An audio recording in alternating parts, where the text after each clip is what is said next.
하나님의 은혜와 말씀으로 살아가는 이 하루가 되시기를 소망합니다. 저는 부처오늘교회를 섬기고 있는 정재웅 목사입니다. 예전에 한 오디션 프로그램에서 이런 이야기를 들은 적이 있습니다. 노래는 혼자 존재하지 않는다. 노래는 한 사람이 일방적으로 불러서 존재하지 않는다. 부르는 사람과 듣는 사람 사이에서 진정한 생명력을 가지게 된다. 저는 이 이야기를 들으면서 우리가 드리는 예배나 기도도 일방적이지 않다는 생각을 다시 한번 하게 되었습니다. 우리가 드리는 기도를 하나님께서 받으실 때 그 기도가 진정한 기도가 되며 우리가 드리는 예배를 하나님께서 받아주셔야지만 그 예배가 영적 생명력이 있는 예배가 되기 때문입니다. 그러나 오늘 본문에 나타나는 여로보암이 세운 베델의 제단에는 바로 이러한 생명력이 존재하지 않았습니다. 여로보암은 베델과 단에 금송아지를 세우고 제사장을 세웠으며 이 제단에서 열심히 제사를 올려드렸지만 하나님은 그 제사를 받지 않으셨기 때문입니다. 그리고 하나님은 여로보암에게 하나님의 사람을 보내셔서 이 부분을 분명하게 말씀하고 계십니다. 오늘 말씀을 통해서 우리가 드리는 예배와 기도를 하나님이 받으시고 그 가운데 영적인 생명력이 나타나고 있는가를 돌아보는 시간이 되기를 원합니다. 오늘 우리에게 주시는 하나님의 말씀은 열왕기상 13장 1절부터 10절까지의 말씀입니다. 열왕기상 13장 1절에서 10절 말씀입니다. 보라, 그때에 하나님의 사람이 여호와의 말씀으로 말미암아 유다에서부터 베델에 이르니 마침 여로보암이 제단 곁에 서서 분향하는지라. 하나님의 사람이 제단을 향하여 여호와의 말씀으로 외쳐 이르되, 제단아 제단아, 여호와께서 이와 같이 말씀하시기를 다윗의 집에 요시야라 이름하는 아들을 낳으리니 그가 네 위에 분향하는 산당 제사장을 네 위에서 제물로 바칠 것이요 또 사람의 뼈를 네 위에서 사르리라 하셨느니라 하고, 그날에 그가 징조를 들어 이르되, 이는 여호와께서 말씀하신 징조라. 제단이 갈라지며 그 위에 있는 재가 쏟아지리라 하매, 여로보암 왕이 하나님의 사람이 베델에 있는 제단을 향하여 외쳐 말함을 들을 때에 제단에서 손을 펴며 그를 잡으라 하더라. 그를 향하여 편 손이 말라 다시 거두지 못하며 하나님의 사람이 여호와의 말씀으로 보인 징조대로 제단이 갈라지며 재가 제단에서 쏟아진지라.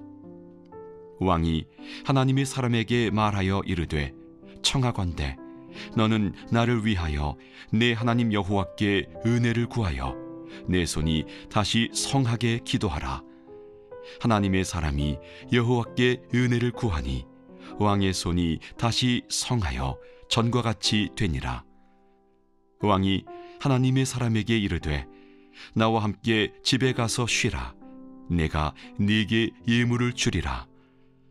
하나님의 사람이 왕께 대답하되, 왕께서 왕의 집 절반을 내게 준다 할지라도 나는 왕과 함께 들어가지도 아니하고 이곳에서는 떡도 먹지 아니하고 물도 마시지 아니하리니, 이는 곧 여호와의 말씀이 내게 명령하여 이르시기를 떡도 먹지 말며 물도 마시지 말고 왔던 길로 되돌아가지 말라 하셨음이니이다 하고, 이에 다른 길로 가고 자기가 베델에 오던 길로 되돌아가지도 아니하니라.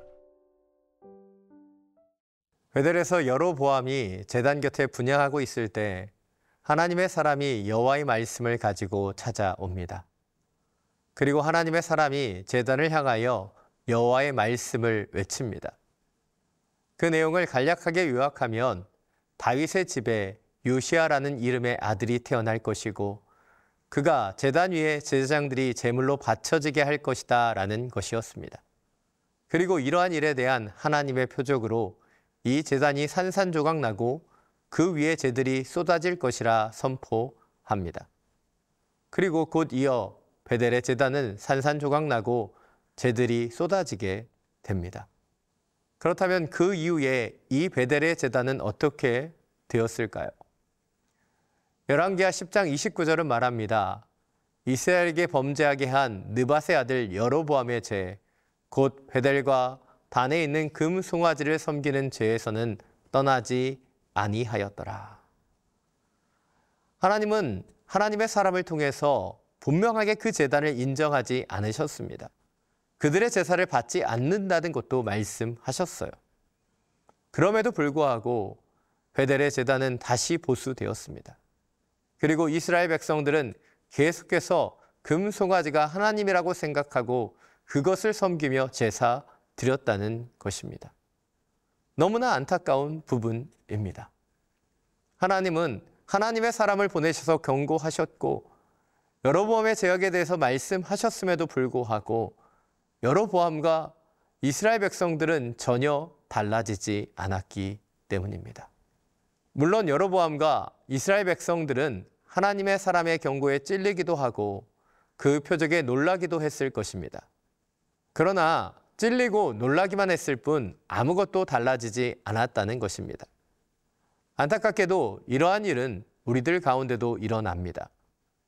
잠시 말씀을 듣고 찔리지만, 잠시 예배를 통해 은혜도 받지만 우리의 삶의 변화까지 만들어내지 못할 때가 너무나 많이 있기 때문이지요. 그러나 진정한 하나님의 역사는 잠깐의 찔림에서 일어나는 것이 아니라 그 뜻대로 날마다 결단하며 살아낼 때 이루어지는 것이 아니겠습니까? 왜 수많은 우리의 결단이 작심삼일로 끝나는 것일까요? 그것은 한순간의 결단이 지속적인 영적 생명력 안에서 자라나지 못하기 때문일 것입니다.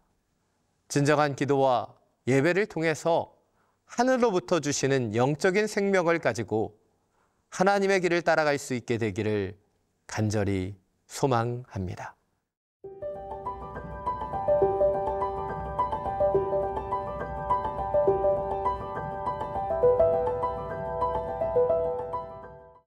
오늘 본문 4절을 보면 여로보암은 하나님의 사람을 제지하기 위해서 손을 펴서 그를 잡으라고 명령합니다. 그러나 여로보암의 손은 편채로 말라 버렸습니다. 그러자 여로보암은 하나님의 사람에게 하나님께 은혜를 구하여 자신의 손이 다시 온전해지도록 기도해 달라고 요청합니다. 그리고 하나님의 사람이 여호와께 은혜를 구하며 기도하자 여로보암의 손은 이전과 같이 돌아오게 됩니다. 이렇게 여로보암은 하나님의 사람을 통해서 하나님의 놀라운 은혜의 역사를 경험하게 됩니다. 그런데 이것에 대한 여로보암의 반응은 어떠합니까? 하나님의 은혜를 입었는데 하나님에 대한 감사는 어디에도 나타나지 않습니다. 오히려 그는 하나님의 사람을 자신의 집에 초대하며 그에게 예물을 주겠다고 말하고 있습니다. 왜일까요? 여로보암은 하나님이 아닌 하나님의 사람에게만 집중했기 때문입니다. 그러나 하나님의 사람은 이러한 여로보암의 요청을 철저하게 거절합니다. 그리고 그는 오직 하나님의 명령대로 여로보암에게 아무것도 받지 않고 어떤 것도 먹지 않고 하나님의 뜻대로 그곳을 떠납니다. 하나님의 사람은 왕에게 어떤 대가를 받기 위해서 이곳에 온 것이 아니라 오직 하나님의 말씀대로 행하기 위해서 왔기 때문이었습니다. 반대로 여로보암은 어떠합니까? 하나님이 아닌 하나님의 사람에게만 집중합니다. 그래서 하나님께서 은혜를 베풀어 주신 것인데 하나님께는 감사하지 않고 하나님의 사람에게 대가를 치르려고 하고 있는 것입니다. 왜일까요? 그가 하나님이 아닌 하나님처럼 보이는 것에 시선을 빼앗겼기 때문입니다. 소설 빙점의 작가인 미우라 아야코가 이런 이야기를 했습니다. 인생에서 두 번째로 좋은 것이 가장 좋은 것을 가로막는다. 인생에서 두 번째로 좋은 것이 가장 좋은 것을 가로막는다는 것입니다. 사랑 여러분, 세상의 것이 아무리 좋다고 할지라도 그것이 결코 하나님보다 좋을 수는 없습니다. 오늘 하나님은 하나님의 사람을 보내셔서 베델의 제단을 치시고 여로보암에게 경고하십니다. 그러나 여로보암은 여전히 하나님께 집중하지 못합니다. 그는 하나님의 사람을 바라보지만 하나님은 바라보지 못하고 돌이켜 악에서 떠나지도 못한 것입니다. 오늘 말씀을 통해 우리가 더욱더 하나님께 집중할 수 있게 되기를 원합니다. 하나님처럼 보이는 것이 아니라 오직 하나님만 바라봄을 통해서 하나님의 말씀대로 살아가게 되기를 간절히 축원합니다.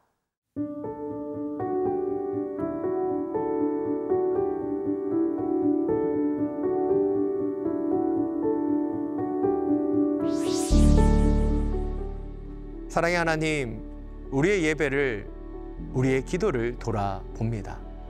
우리의 예배의 처소가, 우리의 기도의 처소가 베델과 같이 생명력을 잃어버리지는 않았습니까? 하나님의 성소에서 하나님을 예배하며 영적인 생명력을 얻게 하여 주시옵소서. 그리고 그 생명력으로 오직 하나님의 길을 따라가게 하여 주시옵소서. 하나님처럼 보이는 것이 아니라 하나님만을 따라가는 하나님의 사람들 되게 하여 주시옵소서.